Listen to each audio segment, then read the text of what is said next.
because people of South Sudan, you have become used to acronyms. Artigono. Ask yourselves, Araxis, the CPA. You heard from the representative, the special envoy for the youth in Africa, telling you that you need to get your country back. I've come today to implore you, because what is happening in Juba is so crucial to us in Kenya. You've heard from my brother Ismail Ways that you are talking about 2.7 million Southern Sudanese living as refugees in the diaspora. Is this the country that was birthed in Nairobi following the CPA? Therefore, co-chair, I listen to you when you ask the question, what went wrong? Where did the rain begin beating the people of South Sudan? Well, when President Uhuru asked me to join yet again what is happening in Juba, I was very impatient, extremely impatient. And I came and told our brother President Salva Kiir that I'm a very impatient person. I don't know why President Uhuru have asked me to come and do something. But I came as a special envoy. Initially, President Salva actually wanted me to come as a chair of JMEC, another acronym. RJMEC now. Revitalize, joint, monitoring, whatever.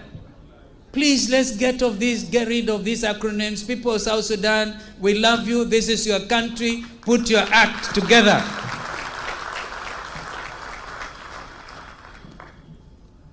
After listening to the presentation of the co-chair, I was left in no doubt that anybody who walked out of this process must quickly come back.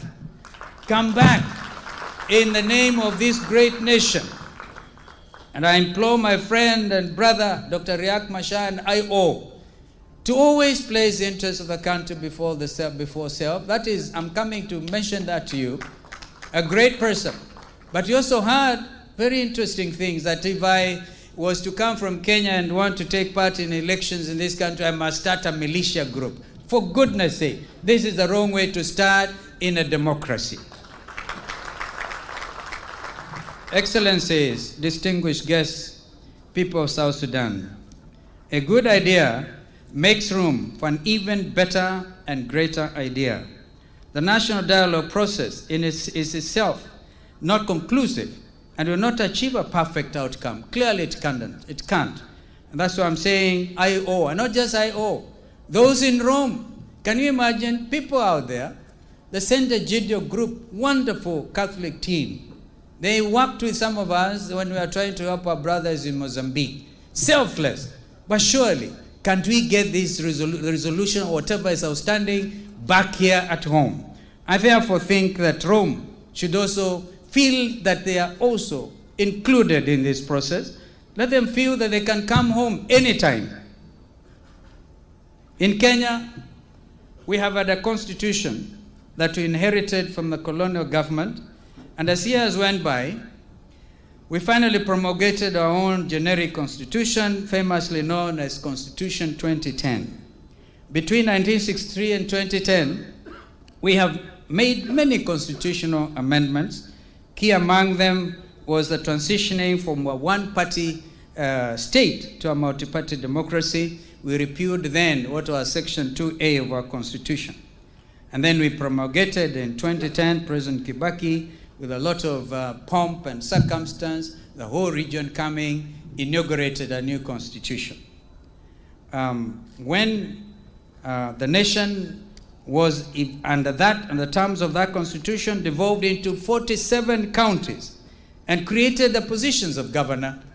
Now, what has happened in our country is these governors have actually become mini presidents. And I came back to Juba, and I found yourselves arguing over the number of counties. 32 plus 1. Of course, 1 is always a BA, because the north and the south bracketed a BA, and now 32 plus 1. And we listened to David Mabuza, Deputy President of South Africa, and Ismail, my friend here, Ways, and listen to all of you.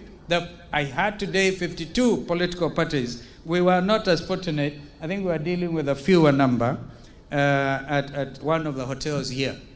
And we came to some kind of a conclusion that it looks like the most viable may be 23 plus 1. But Kenya took the view that we thought, be bold enough and go back to 10. I therefore thank and congratulate President Salva Kiir for having acted as a statesman and did not follow the example of Kenya. We have 47 mini presidents. Therefore, in our case, we've actually revolved resources, devolved, the word is devolution, and we are still not quite at peace, as I'll tell you in a minute. Because we wanted, the vision of Dr. John Garang was that I heard that today, take the towns to the villages. Get the money out there. You know the greatest challenge to this wonderful nation is your infrastructure. And if you do not have those roads, for instance, as envoy to this country, my keep on dreaming and praying that the road from Juba to Kapota will be done expeditiously. Because our brothers from Uganda you've been growing the GDP of Uganda. Because we heard that you import all the food. You import all the food from Uganda. You've not gotten to the habit of doing your own food. Well, we don't want to join the queue by providing food. We just want to be able to make the connection between Juba and our port of Lamu, as President Salva Kiir actually participated along with President Kibaki. So we give you an outlet. I'm told there's a lot more oil on the southern side than to the north, to Port Sudan. And you cannot therefore pump all the oil from this wonderful, resource-rich country up through Port Sudan all the time. Some of it you can pump through Lamu. And that is your country. Kenya has always acted as your gateway to the rest of the world. Therefore, we in Kenya started dialogue, because you can never stop dialoguing. 57 years since independence, you're only 9 years, and it is well that we encourage you to continue and deepen your dialogue. We have started what we are calling Building Bridges Initiative, where President Uhuru and his brother Raila Odinga, who had the honor to act as Raila Odinga's running mate, because we adopted a pure American system of Constitution 2010. Twice, for 10 years, political years, supporting my brother Raila Odinga. After what happened in 2007, the country blew up ICC. In fact, Kenya and the Sudan have something in common. They went calling and knocking at the ICC, International Criminal Court. But now we have learned our lessons. And therefore, even after bitter contestation at an election, where President Uhuru and Raila Odinga were calling each other all kinds of names. And I want to really ask that if you can import that measure of political discourse from Kenya, that you argue and you quarrel with your mouths, but you do not use the gun, the barrel of the gun, you're getting somewhere. Therefore, I want to urge that we demilitarize South Sudan. Anybody carrying a gun, please remember what my brother, the special envoy of the AU, reminded us. And I think President Ramaphosa also, through the foreign minister, mentioned that this is a year when Africa has decided to silence the guns. And this is where it should begin.